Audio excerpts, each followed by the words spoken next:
Hello tout le monde, moi c'est Léa. Moi je suis Lorlaï. On est deux cavalières amateurs passionnés et on a créé le premier podcast pour les amoureux des sports équestres. 2 fois par mois, on part à la rencontre d'une personnalité du milieu qui nous parle de son parcours, de son métier et de son quotidien. Nous sommes vraiment heureuses de vous retrouver pour ce nouvel épisode. Il est le 4e et dernier épisode que nous avions enregistré à l'occasion d'Équitalion, où nous avions eu la grande chance de pouvoir rencontrer la cavalière de dressage et de spectacle Alizée Froment. Comme vous le savez, si vous écoutez I Am an Equestrian avec assiduité, nous sommes toutes les deux cavalières de saut d'obstacle. Notre échange avec Alizée est donc placé sous le signe de la découverte et de l'apprentissage. Pendant cet épisode, nous avons parlé avec elle de ses débuts à poney, notamment dans la discipline du saut d'obstacle, de son évolution vers le monde du dressage et de son parcours personnel, sportif, professionnel, qui l'a menée vers une vie très singulière. Alizée est une femme de cheval, une artiste, une sportive.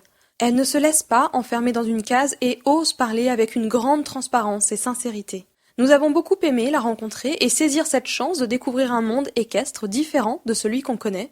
On espère que vous prendrez autant de plaisir à écouter cet épisode que nous à l'enregistrer. Ce nouvel épisode est sponsorisé par Cheval Ami. Cheval Ami, c'est une boutique en ligne créée en 2016 par Jeannette Lerche.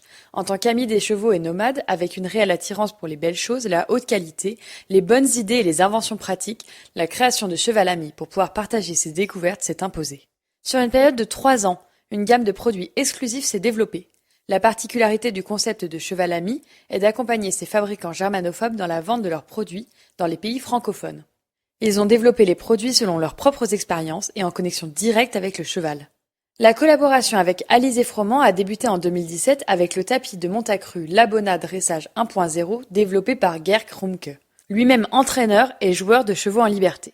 La particularité de ces pads Labona est le contact étroit avec le cheval qui permet, grâce aux parties latérales extrêmement fines, de donner l'impression de monter sans selle. C'est ainsi que le Labona dressage s'apparente à l'art équestre d'Alizée, d'après Jeannette. D'après Alizée, ce tapis de Montacru Labona permet l'harmonie, la connexion et la communion entre elle et ses chevaux, Mistral ou Sultan, dont elle nous parle un peu plus tard.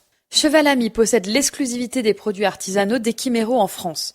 Les produits Equimero sont d'une qualité inégalée dans le domaine du biotane et peuvent être personnalisés jusque dans les moindres détails. Equimero et Alizée ont développé ensemble un filet sans mort extra doux pour Mistral. L'Equitrends était né. Cheval Ami est fier de cette synergie à la fois personnelle et professionnelle avec Alizée. En plus du matériel d'équitation, Cheval Ami propose différents concepts pour une prise de fourrage lente, le slow feeding, avec des filets à foin et une innovation pour l'administration de fourrage programmable en fonction de l'heure. Des hipposandales, une alimentation naturelle développée selon les besoins des chevaux et de qualité 100% biologique. Les CMV de l'Harmonie Nutrition Équine, des compléments en minéraux et vitamines adaptables individuellement. Avec un peu de chance, Cheval Ami proposera bientôt des selles sur mesure et d'autres surprises que vous ne trouverez nulle part ailleurs. Allez, c'est parti. Bienvenue dans I Am an Equestrian, le podcast. Bonjour Alizée. Vous êtes une cavalière de dressage de haut niveau, mais aussi une artiste et une cavalière de spectacle. Vous vivez à l'étranger, mais j'aimerais surtout que vous vous présentiez à votre façon, avec vos mots, pour ceux qui ne vous connaîtraient pas, pour que vous nous disiez un peu qui vous êtes. C'est un vaste sujet. Donc on va peut-être pas développer toute l'émission là-dessus, mais en quelques mots, je suis cavalière depuis avant de naître, je pense, puisque je l'étais déjà dans le ventre de ma mère. D'abord cavalière d'obstacle, ensuite cavalière de dressage. Pas du tout passionnée par le concours à la base, et puis la vie m'a emmenée en équipe de France obstacle à poney, et puis un peu junior, et puis ensuite en dressage. J'ai fait 15 ans en équipe de France de dressage, jeune cavalier puis senior. Et puis, non, peut-être pas 15, non, ça c'est englobant les poneys. Donc le CSO, mais je me vieillis là sinon. Mais bon, 15 ans en tout en équipe de France. J'ai travaillé avec Pascal Henry à l'époque pour les poneys à l'obstacle. C'est comme ça que j'ai commencé à travailler avec la fédération pour les entraîner sur le plat. Et puis 2 ans après, j'ai pris la tête des poneys en dressage. Donc j'étais entraîneur sélectionneur et chef d'équipe poney pendant 5 ans, 5 championnats d'Europe, ce qui était très chouette. Et en parallèle de tout ça, depuis 2008, on fait des spectacles avec Mistral et Sultan, un peu, et puis Pirate un petit peu, mais pas trop. Partout en Europe, et même un peu plus loin, puisqu'on a fait Hong Kong. Et voilà, donc souvent nous, et puis des fois nous et Aurélia, qui est là justement avec Italion, qui est la Dream Team de base de spectacle. Et voilà, donc c'est un petit peu de tout. En tout cas, c'est un parcours assez éclectique, un peu original aussi, mais c'est le mien. Est-ce que vous pourriez nous expliquer un petit peu à votre façon, en tout cas avec maintenant le recul que vous avez, ce que les années, en tout cas en équipe de France, vous ont apporté pour votre parcours professionnel, peut-être aussi même pour votre personnalité, je ne sais pas. Je pense que c'est surtout beaucoup le sport de haut niveau, ça formate quand même beaucoup, ne serait-ce que dans les méthodes d'entraînement, toute l'organisation, toute la gestion des chevaux, dans les soins, dans le quotidien, dans les plannings d'entraînement, c'est toute une philosophie quand même. Le haut niveau, c'est pas quelque chose qui peut se faire au hasard, donc c'est toute une construction, toute une logique qui est derrière et que j'ai complètement gardée. Pour le spectacle, c'est-à-dire que mes chevaux de spectacle sont gérés exactement comme s'ils allaient faire le 5 étoiles. Et voilà, donc je pense que c'est tout ce professionnalisme-là qui est extrêmement carré et très... voilà, moi, tous les matins, tous les soirs, je fais un programme pour le lendemain où toute la journée, tout est minuté, tout est organisé. Ils ont 3 massages par jour, plus 3 fois la couverture massante, plus la couverture d'acupuncture, et puis il y a les sorties, ils vont marcher 4 fois dans la journée, et tout est planifié heure par heure, tout est calé. Et ça, les autres artistes ne le font pas, ça vient du haut niveau, c'est une habitude que j'ai prise et qui ne change pas, et je pense que pour les chevaux, c'est aussi bien parce qu'ils ont tous les soins et que ça leur permet d'être au meilleur de leur forme et moralement et physiquement. Hier, on a interviewé, alors pour nos éditeurs, c'était pas hier, mais on a interviewé Hassen, l'accompagnateur de Dr Peyo, qui nous a expliqué que lui, quand il cherchait un cheval pour faire du spectacle, il cherchait un cheval blanc. Parce que pour les lumières, en fonction des pistes, un cheval court, etc. Est-ce que vous pourriez nous dire comment est-ce qu'on choisit un cheval pour faire du spectacle, notamment, voilà, là on va rester sur le spectacle, quelle qualité est-ce qu'il faut qu'il ait pour cette discipline-là?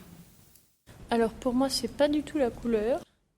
D'abord, je pense qu'il faut le choisir avec le cœur, parce que si on n'a pas la petite étincelle, elle viendra pas après. Donc ça, c'est très important. Il faut que ce soit une question de feeling, et ça, c'est quelque chose qui s'explique pas et qui se rencontre pas très souvent. Ensuite, et ça c'est parfois difficile à définir au début, il faut un cheval extrêmement généreux et un cheval qui aime se montrer. C'est par exemple, Sultan, je ne l'ai pas acheté pour faire du spectacle du tout, je l'ai acheté parce que c'était le sang de Mistral et que je ne pouvais pas acheter Mistral, donc c'était une manière pour moi de m'assurer que j'aurais toujours un bout de Mistral avec moi. À une époque où c'était pas certain que Mistral reste. Mais Sultan, par exemple, est un cheval qui n'est pas du tout fait pour le spectacle. Il aime pas ça, il aime pas se montrer. C'est pas un cheval généreux de nature, donc on va toujours contre nature avec lui. On est obligé de construire plein de protocoles pour qu'il se sente systématiquement en sécurité et confortable, mais tout est un effort. Donc, par exemple, pour des shows comme ici, où on ne sait jamais à quel moment on va démarrer parce qu'on est tributaire de l'épreuve d'avant et que, du coup, des fois, on nous annonce une demi-heure de retard et puis finalement, c'est un quart d'heure d'avance. Et puis voilà, donc on est obligé d'être sur le qui-vive. Et sur un cheval comme Sultan qui a besoin de beaucoup de sécurité et de tout connaître à l'avance et de ne pas avoir de surprise, c'est très difficile. Avec un cheval comme Mistral qui adore ça, il peut arriver quoi que ce soit, c'est même pas, j'y réfléchis même pas, quoi. Généralement, vous cherchez des chevaux, quand les vôtres, hein, quand vous cherchez un cheval qui puisse être double fonction, à la fois dressage et spectacle? Oui, toujours. Toujours parce que je choisis pas forcément l'un et l'autre, et surtout parce que je pense que, en tout cas pour ce que moi je fais, ce que les gens attendent de moi, parce que je pense qu'on a chacun nos spécialités. Moi, ce que les gens veulent, c'est de voir du dressage classique adapté dans le milieu du spectacle, au niveau de la qualité technique, je parle. Donc, si j'ai pas un cheval qui correspond techniquement à un dressage classique, ça fonctionnera pas dans mon univers artistique. Vous venez du saut d'obstacle. Tout à fait. De là, voilà, c'était vos premiers temps à cheval. Ensuite, vous vous êtes tourné vers le dressage. Est-ce que vous pouvez nous expliquer rapidement pourquoi? Qu'est-ce qui a motivé ce choix-là? Rien du tout, parce que j'ai pas choisi. Enfin si, à l'obstacle j'ai arrêté parce qu'on n'avait pas de moyens financiers, donc on pouvait pas. Mes poneys d'obstacle étaient confiés, et puis à cheval c'était plus difficile. À chaque fois, les chevaux confiés partaient, étaient vendus, etc. Donc voilà, donc je suis partie faire du théâtre, j'ai arrêté de monter à cheval complètement. Et puis c'est les propriétaires de ma ponette d'obstacle qui m'ont demandé de présenter leur étalon à Saumur, à Laurence Sautet, parce elle voulait avoir son avis sur ses qualités potentielles pour faire du dressage, parce qu'à l'obstacle il n'était pas suffisant. Et donc je l'ai monté au pied levé en selle d'obstacle, et en fait c'est Laurence qui a dit mais le poney, bon pas trop, mais la cavalière je voudrais la garder.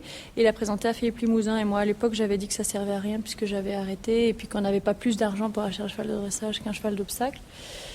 Puis en fait j'ai présenté le même poney à Philippe Limousin, et 15 jours après il se trouve qu'il y a un cheval qui m'est tombé du ciel avec selle, filet, vent et camion, parce que j'ai rencontré un homme extrêmement généreux qui m'a donné cette opportunité-là, parce que lui ne pouvait pas faire du haut niveau et que c'était son rêve. Donc il m'a dit que finalement si on faisait ça ensemble, que c'était une bonne idée. C'est parti comme ça, et puis après ça a entraîné. Mais donc c'était pas du tout une décision, puisque moi j'avais décidé d'arrêter, et c'était très... Dans ma tête, c'était très clair que les chevaux... J'ai toujours dit d'ailleurs que je ne voudrais jamais en faire mon métier. C'était bien réussi. Et le saut d'obstacle ne vous a jamais manqué après par la suite? Si, mais j'ai un problème d'adducteur qui fait que de toute façon, j'ai pas le droit. D'accord. Okay. Donc je le vis par procuration en faisant sauter mon frère. D'accord. Vous pratiquez beaucoup l'éthologie? Non.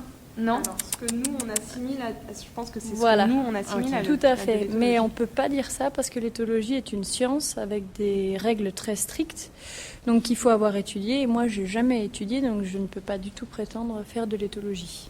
Je fais de la liberté, c'est très différent. Ok. J'aurais appris quelque chose. Voilà. C'est très bien. Donc, vous travaillez beaucoup en liberté avec les chevaux. De toute manière, est-ce que c'est un peu indispensable pour le spectacle? Alors non, pas du tout, parce que Mistral, je travaillais pas du tout en liberté à l'époque. Mais maintenant, ça fait partie de mon quotidien. Mais ça n'est pas indispensable pour faire du spectacle, non. À quel moment vous êtes rentrée dans cette pratique-là, et pourquoi? 2014.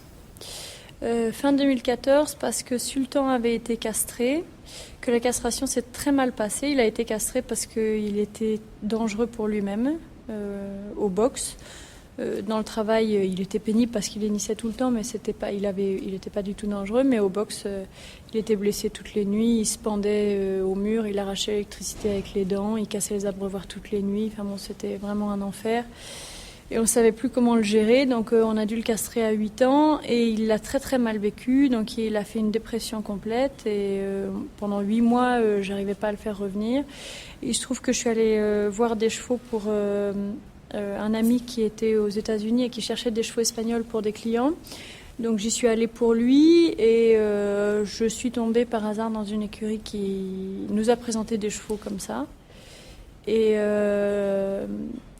je me suis rendu compte qu'à cheval, ils avaient une technique qui était extrêmement rudimentaire, et que malgré ça, ils arrivaient à leur apprendre tous les mouvements du Grand Prix par un autre système. Donc j'ai trouvé que c'était extrêmement intéressant de chercher à comprendre, et que c'était tout à fait complémentaire avec ce que nous on faisait techniquement, pour pouvoir faire un peu un tout. Et du coup j'ai demandé si je pouvais revenir avec Sultan, en me disant que Sultan, ça lui changerait aussi un peu les idées, puis voir si ça lui ferait pas du bien. Et effectivement, ça l'a complètement sorti de sa dépression, et il est revenu comme ça. Donc j'y suis allée pas longtemps, j'y suis allée 5 jours. Parce qu'après, j'avais l'International de Madrid, donc j'étais partie avec Mistral et Sultan, et puis ensuite on est reparti. Mais ça a été mes bases, et puis Ismaël est venu derrière 3 fois à la maison à une année d'intervalle pendant 3 jours, pour qu'à chaque fois on puisse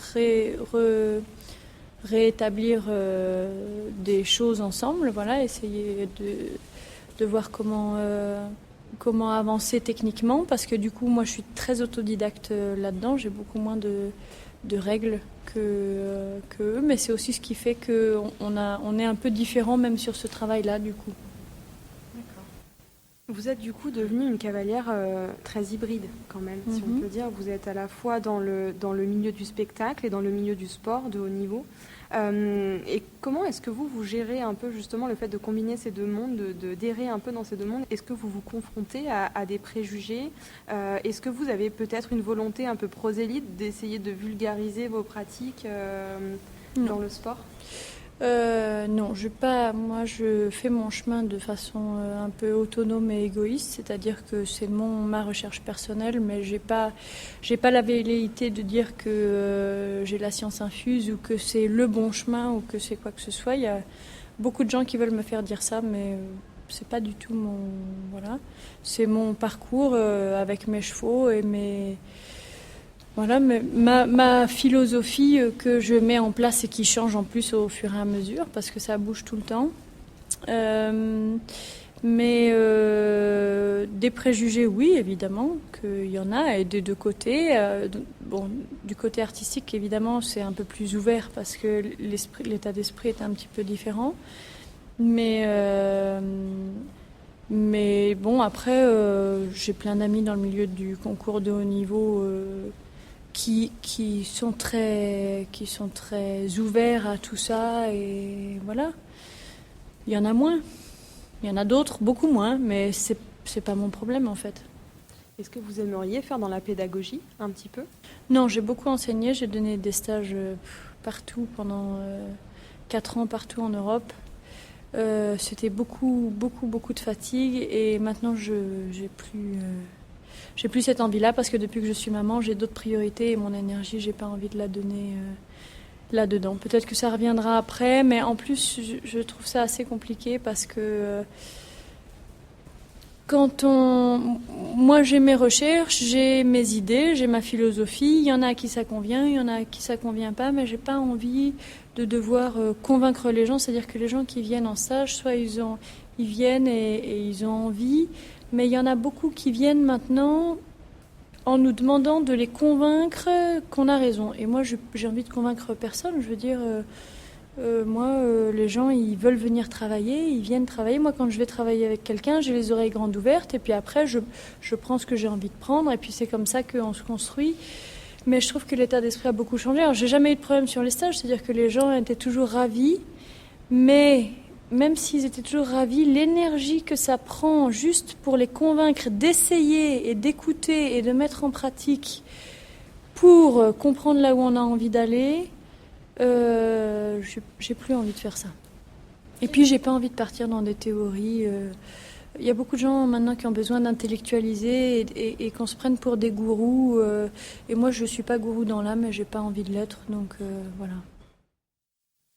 Du coup, notre prochaine question, c'était de savoir ce que vous diriez à un jeune de 15-16 ans qui souhaiterait pratiquer le même métier que vous. Alors, lequel? Parce que j'en pratique beaucoup.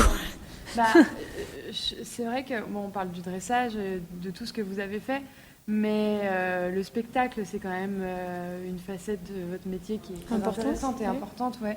Du coup, c'est plus de ça dont je parlerai, mais bon, de ce que je viens de comprendre, c'est que vous n'avez pas envie de convaincre les gens. Voilà. Non, mais après, quelqu'un qui voudrait faire du spectacle, je pense qu'il faut vouloir le faire avec... pour moi, il faut vouloir le faire avec l'idée de faire du haut niveau, pas l'idée de faire du cirque en mettant 3 paillettes, une jupe avec une perruque et la bombe par-dessus. Voilà, ça marche pas. Donc, c'est pas parce qu'on fait du spectacle et qu'on se prétend artiste qu'on doit le faire... en n'étant pas opiniâtre, en n'étant pas élitiste, en voulant pas faire le mieux, en n'essayant pas de se dépasser tous les jours pour être mieux. Et je trouve que le milieu du spectacle pâtit énormément de cette mauvaise image, parce qu'il y a eu trop de n'importe quoi, et que le n'importe quoi n'est bon pour personne. Donc être artiste, c'est pas juste mettre un tutu et aller à la foire à la saucisse, faire une jambette et une révérence. N'importe qui peut le faire, et on s'en fout en fait. Être artiste, c'est beaucoup plus complexe que ça, et être cavalier artiste, ça demande d'être aussi cavalier avant, et il y a beaucoup de gens qui oublient les deux en fait, et je pense que ça, c'est très dommage. Petit entracte dans cet épisode. Dans un premier temps, nous souhaitions vous remercier profondément pour tous les messages que nous avons reçus suite à l'épisode consacré à Hassen Bouchakour. Tous ces messages nous donnent l'envie et la motivation pour continuer l'aventure I Am an Equestrian. Alors n'hésitez surtout pas à nous écrire pour nous donner votre retour sur les épisodes. Aussi, si vous avez 1 minute, allez noter l'épisode sur iTunes afin de le faire remonter dans les propositions pour qu'il soit écouté par le plus grand nombre. Mais aussi, nous souhaitions vous rappeler que derrière I Am an Equestrian, il n'y a ni équipe, ni label, juste nous. Pour produire un épisode, il nous faut environ une 15aine d'heures de travail. Et si, comme vous le savez, chaque épisode est soutenu par un annonceur unique, ce soutien financier ne couvre que nos frais de fonctionnement. Et il ne permet pas de rémunérer notre travail. Alors si vous souhaitez nous soutenir, vous pouvez le faire sur notre plateforme sécurisée Tipeee. Allez, on reprend. Bonne écoute. Vous êtes maman, vous nous l'avez dit, et on le suit sur les réseaux sociaux aussi, évidemment. Qu'est-ce que pour vous ça apporte, alors là dans son ensemble, je ne parle plus du spectacle, mais qu'est-ce que ça apporte à un enfant, le cheval, dans son ensemble, les sports équestres, que ce soit le CSO, le dressage, quelle que soit la discipline? Alors déjà, je pense qu'un enfant doit tout voir. Moi, j'ai eu la chance que ma mère me fasse tout faire. J'ai fait du pony games, du horseball, du polo, de l'endurance, du trek, évidemment de l'obstacle, du dressage, du complet, de l'Amazone, du poney fun, de l'attelage, de la voltige. Donc en fait, c'est plus ce que j'ai pas tenté et je crois que si j'ai j'ai même fait de la course en plus. Donc j'ai même pas voilà. Maintenant, il y a le tir à l'arc. Ah, j'ai pas fait de tir à l'arc. Cela dit, tant mieux parce que je pense que j'aurais tué quelqu'un mais comment je suis anti-douée pour viser. Mais voilà, je pense que les enfants, il faut qu'ils touchent à tout, il faut pas parce que chaque enfant est différent, qu'il faut respecter la sensibilité qui sera la sienne. Donc ça, c'est la première chose. Et ensuite, je pense qu'il faut apprendre le respect du cheval dès le début. C'est-à-dire que moi, Louise, elle a que 2 ans, donc elle est... Mais quand elle monte sur Pirate et sur Sultan et qu'elle leur demande un exercice, quand l'exercice est fini, je lui dis de dire merci à son cheval ou poney, selon... Mais systématiquement, elle lui fait un câlin, elle lui fait un bisou. Alors évidemment, pour le cheval, c'est... Mais cela dit, ils ressentent les énergies, donc ils le savent. Mais elle prend l'habitude de savoir que c'est pas dû, c'est pas un dû. Et je pense que ça, c'est important à inculquer dès le départ, parce que l'équitation, c'est un respect qui est des 2 côtés. Il faut que le cheval respecte le cavalier, il faut que le cavalier respecte le cheval, et c'est la base de tout. Donc plus on l'apprend jeune, et plus c'est facile après.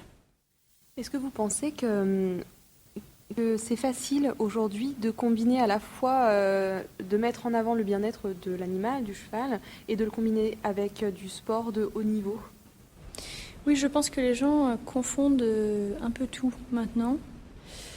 Alors, il y a des excès, mais il y a des excès partout, j'ai envie de dire. C'est pas parce qu'on monte un cheval en licol ou en cordelette, alors qu'on les met la tête à l'envers, qu'ils n'ont pas un muscle sur le dos, qu'on est gentil avec eux. Et c'est pas parce que on fait du dressage de haut niveau et qu'on a une bride dans la bouche qu'on est méchant.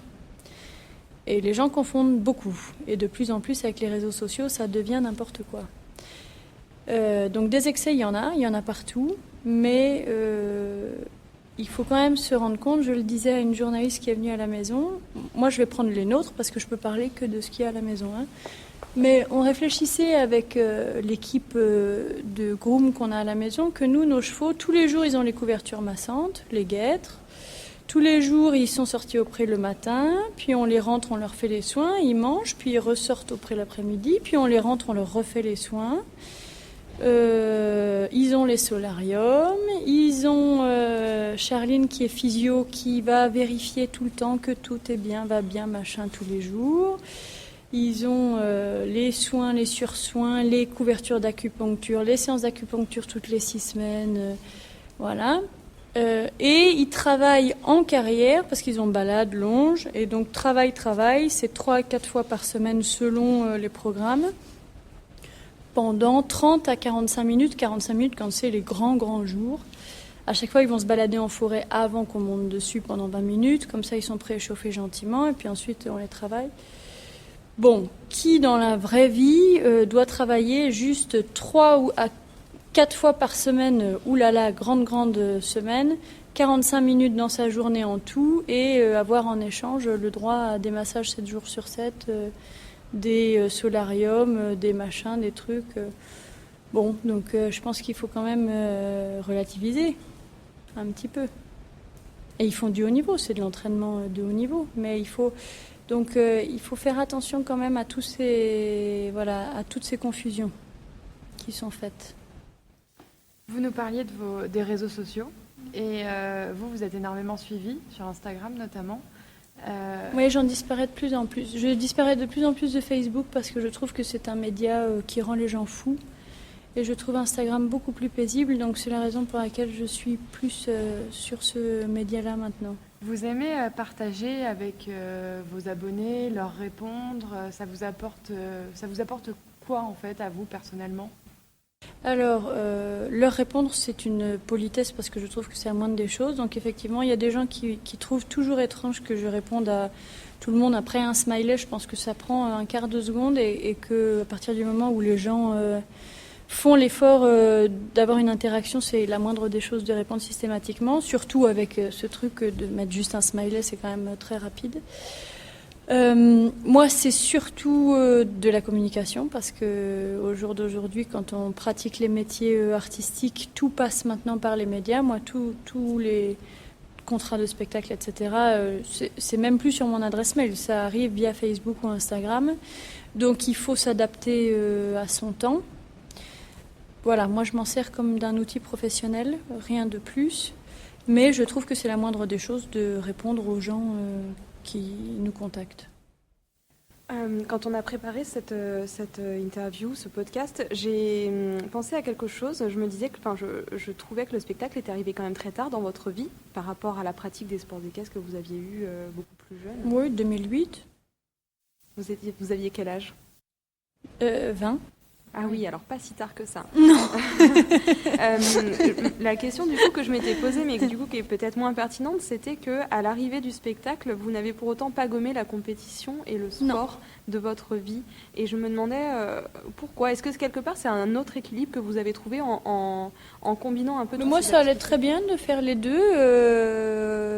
Ça roulait tout à fait bien et j'aimais bien faire les deux. Après, en 2014, j'ai fait le choix de me retirer du sport pour des raisons personnelles parce que je ne me retrouvais plus dans les valeurs du sport de ce moment-là. Donc, j'ai fait ce choix que je ne regrette pas du tout. Et il se trouve qu'au même moment, parce que la vie fait souvent bien les choses, la carrière artistique, de toute façon, ça a fait un tel boom que j'ai été pendant 2 ans et demi en tournée permanente où j'allais d'un spectacle à un autre partout en Europe. Donc de toute façon, le sport n'aurait plus du tout été envisageable. Donc tout s'est fait très bien.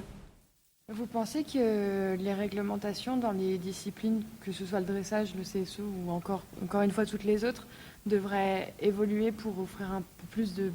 Alors, la fédération s'attache à mettre en place le bien-être animal, etc., de plus en plus. Mais est-ce que pour vous, c'est assez, pas assez ? Qu'est-ce que vous en pensez ? Je pense que c'est très compliqué parce que ça vient toujours au final d'un jugement humain. Je pense qu'on l'a vu très bien. Là, il y a eu un accident sur un complet dernièrement. Non, pas Thibaut, avec une reine qui a cassé... Voilà, et le cheval qui a pris un mur. Alors, il y a cette polémique avec ils auraient dû l'arrêter, etc. Donc, on voit bien que finalement, ça tient à un jugement humain qui, sur le moment, qui fait quoi, quelle décision prendre. Et c'est toujours la même chose. C'est toujours, au final, un humain qui décide. Et donc, c'est très compliqué. Pour moi, c'est un sujet qui sera toujours très compliqué. C'est difficile de mettre des règles précises parce que de toute façon, même quand il y a des règles précises, il y a toujours une interprétation de la règle en question par la personne qui est le juge sur le moment donné.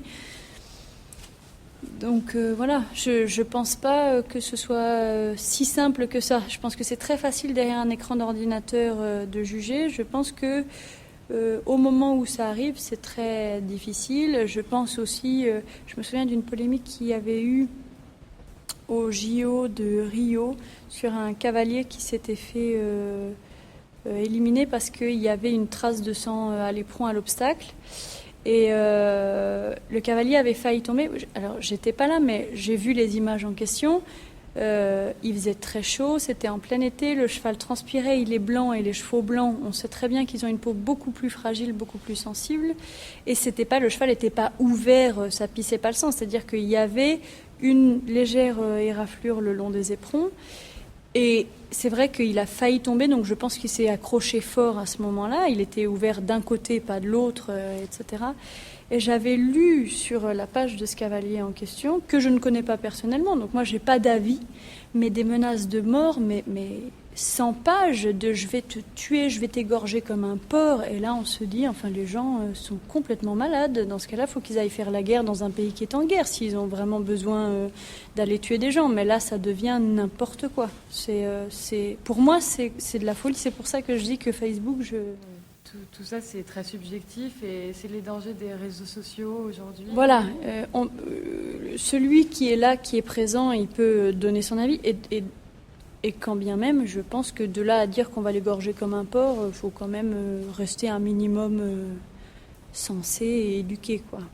Quelque part, c'est presque plus sensibiliser les gens, en fait, aux pratiques que de mettre Oui, des règles. je pense que le problème, mais ça n'est pas possible.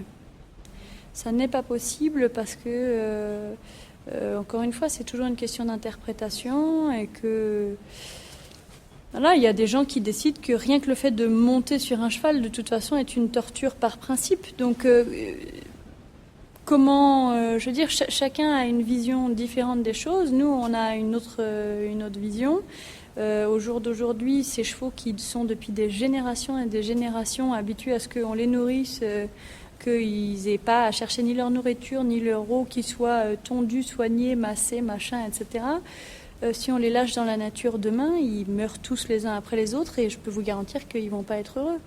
Ils sont heureux quand on les met dans leur champ, parce que ça, évidemment, pour moi, un cheval est fait pour être dehors. Mais ils sont heureux parce qu'on s'en occupe, parce qu'on les soigne, parce qu'on les nourrit, parce que... Donc, si demain, tous ces chevaux apprivoisés, on les lâche dans la nature... C'est un drame. Mais il y a des gens qui sont persuadés que pas du tout et qu'il faut ouvrir tous les box et les relâcher dans la nature au milieu des lions et des girafes. Ce qui serait original, je pense. Si on regarde vos chevaux à vous, vous pensez que ces chevaux-là se plaisent au contact de l'homme, à l'interaction avec l'homme, à l'échange de travail, à l'échange de sensibilité aussi, d'émotions? Moi, j'ai pas trop de doutes. C'est ce que disent tous les gens qui viennent toujours à la maison, c'est que ils sont toujours étonnés quand ils viennent dans les box, tous les chevaux viennent tout de suite. Dès qu'on arrive, tous les chevaux viennent à la porte faire des câlins, des bisous, etc. Un cheval, il est libre de faire ce qu'il veut, donc s'il a envie de rester au fond de son box, il reste au fond de son box. Nous, on a des box de 4 mètres par 4 mètres, donc ils ont la place de rester au fond de l'écurie s'ils ont envie. S'ils viennent tous à la porte, c'est bien que les humains font partie de leur monde et qu'ils aiment ça.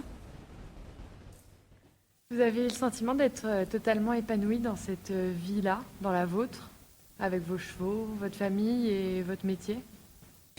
Oui, là c'est un peu compliqué parce que je suis en train de changer de métier, donc donc pour l'instant c'est une période un peu, comme tout grand changement de vie, c'est un peu mouvementé, mais les croisements de vie c'est toujours comme ça. Des nouveaux challenges, des nouveaux objectifs.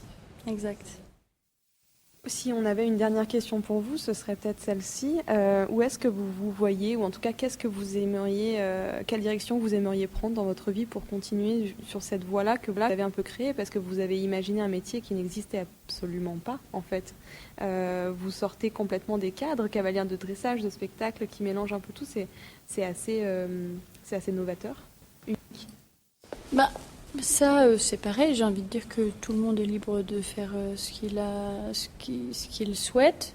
Il y a plein de cavaliers de spectacle qui se mettent au dressage. Ce qu'il y a, c'est qu'ils ne font pas du haut niveau, mais ils le font déjà. Parce que moi, j'ai plein d'amis, même à qui je donne des conseils sur les détentes de spectacle, etc. C'est assez rigolo.